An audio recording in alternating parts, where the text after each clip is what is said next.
Serious Frame. Presentes y futuros, bienvenidos a un nuevo unboxing / review. Hoy os traigo Hellstar Remina, una obra de Junji Ito editada por ECC. Sacamos el tomo de mi bolsa para cómics y nos encontramos ante una portada muy colorida, muy diferente a lo que nos tiene acostumbrada esta editorial con las obras del autor. Esta obra la podéis adquirir por 11,95. La sinopsis cuenta demasiado del argumento de esta historia, así que no os la voy a leer. La sobrecubierta, y al igual que en Fragmentos del Mal, es una ilustración completa. El tomo en sí tiene la misma ilustración, pero en blanco y negro. Al abrirlo, lo primero que nos encontramos es un índice con los 6 capítulos que componen esta historia y un pequeño relato titulado 100 millones de solitarios. Tras ello, un par de páginas que parece deberían ser a color, sin embargo lo que tenemos es un gris de fotocopia. Al igual que en Fragmentos terroríficos, desconozco si realmente son a color, pero tiene toda la pinta. A partir de ahí nos adentramos en una historia de locura. Un profesor descubre un nuevo planeta, un planeta que ha aparecido de la nada, y decide nombrarlo como a su propia hija, Remina. El revuelo de tal descubrimiento hace que tanto el profesor como su hija se conviertan en un gran científico y una chica demasiado mediática para lo que ella desearía en su vida. La historia, de fondo, va sobre el fanatismo que podemos llegar a procesar los humanos, un fanatismo enfermizo y a veces sin ningún tipo de razón hacia ciertas personas, tanto para lo bueno como para lo malo.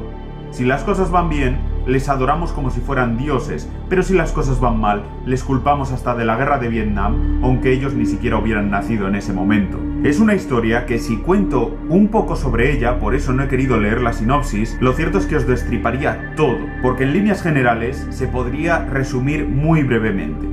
Así que es mejor que la disfrutéis porque os la recomiendo. Estamos ante una buena edición de ECC, no tiene demasiados problemas de esos que hablamos ya largo y tendido en la colección Relatos Terroríficos, y que el único problema que le puedo encontrar es básicamente todo el tramo final. Me parece que es una historia bien construida, con unos personajes que te llaman la atención, que quieres saber qué pasa con ellos, pero cuando llega al final, Junji Ito se queda sin fuelle. Empieza a tener prisas y realmente zonas importantes de la historia, las cuenta en 2 o 3 páginas, se las quita de encima, y otras que no tienen tanta importancia les dedica largas y largas viñetas, haciendo del desenlace algo bastante descompensado, y en su parte más final, en un epílogo se podría decir, bastante increíble.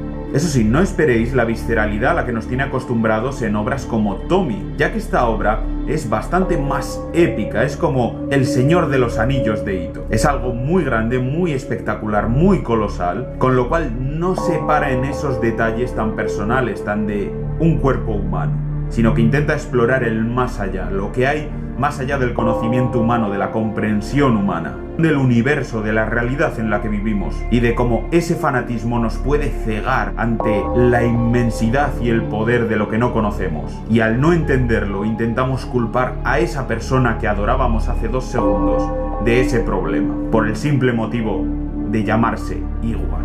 Y no dejamos la locura humana atrás, porque el relato que termina este tomo, 100 millones de solitarios, amplía más el mismo tema, comenzando también con unas páginas que deberían ser a color. Varias personas empiezan a parecer cosidas entre sí, cadáveres unidos por un hilo, como si no quisieran que se pudieran separar nunca. La historia en sí no tiene mucho más que rascar, y como siempre os digo, cualquier cosa, cualquier comentario, os destriparía en sí el argumento. Simplemente decir que es entretenida de leer, con un final sorprendente, aunque un poco pillada por los pelos, o por los hilos, ya que es algo increíble que esa persona sea capaz de hacer eso ella sola. Cuando leáis la historia lo entenderéis. Y hasta aquí el cómic Hellstar Remina, un tomo que os recomiendo bastante, además está bien de precio, y aunque le faltan esas páginas a color, es una buena historia, os mantendrá entretenidos, y alguno de vosotros pues puede que os dé pesadillas. A mí no, es demasiado suave. Pero nada, ya depende de vosotros si lo queréis comprar o no. A mí me parece un buen añadido a la colección de Junji Ito, y la edición no es tan desastrosa como otros tomos de ECC, así que gracias por estar ahí al otro lado de la red, por elegirme para ver si os interesa este cómic en concreto. Un saludo y hasta el próximo unboxing, aquí, en Serious Frame.